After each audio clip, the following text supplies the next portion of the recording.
Alright, so this week we're going to do the dehydration of 1-methyl cyclohexanol. It's very similar to last week. We've put 2 milliliters of the 1-methyl cyclohexanol in the flask along with some boiling chips. Then we're going to add the 1/4 of a milliliter of sulfuric acid to start the dehydration reaction. We've got our same setup as last time, which is the distillation. I'm going to get that going here. Thermal well is also set on 3. And we need to have a thermometer.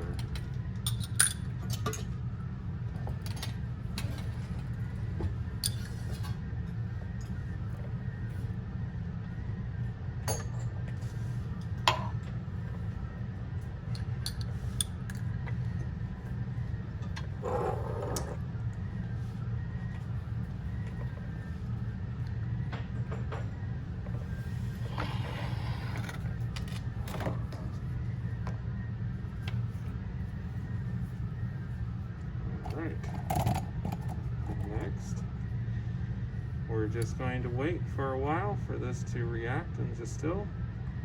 And I'm going to go ahead and start a time lapse for this as well.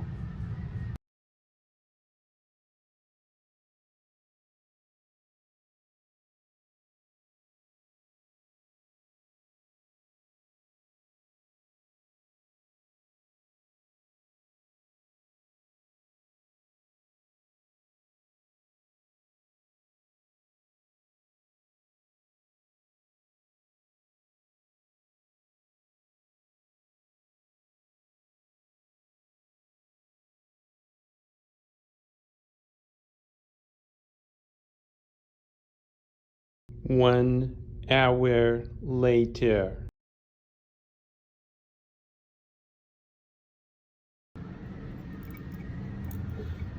So now we've collected our product, we'll put it in our centrifuge tube, and there's just a little tiny bit of water. We did do a dehydration, we're going to try to get that out. Then we'll put drying agent on the rest of the material, and then we're going to run it on GC, because we made 2 different products. So we've got our sample and it's been dried, and we're ready to inject into the GC, which is this. And right there is the injector port. We're going to need to get our 10 microliter syringe, and we're actually just going to get about 1/4 of a microliter out. And I'm gonna get some of this up and then just rinse the syringe out with it. It's a very tiny amount, so you can usually put it just about anywhere.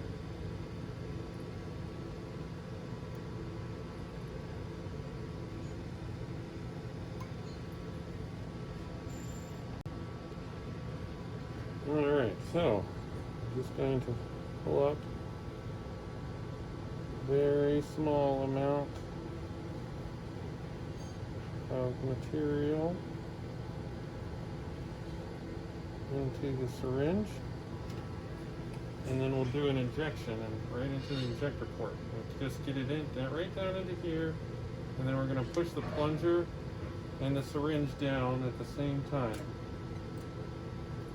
And pushing this little triangular piece here down tells the computer to start the GC run.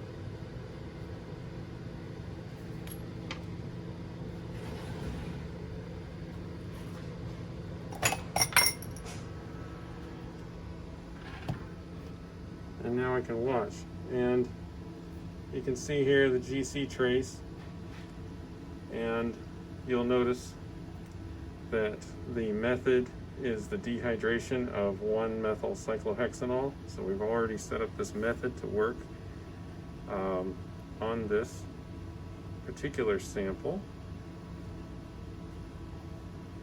Oh, mine is right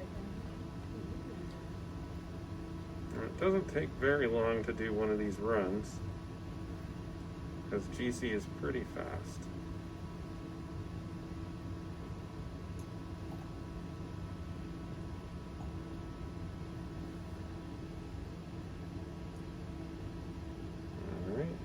something out now.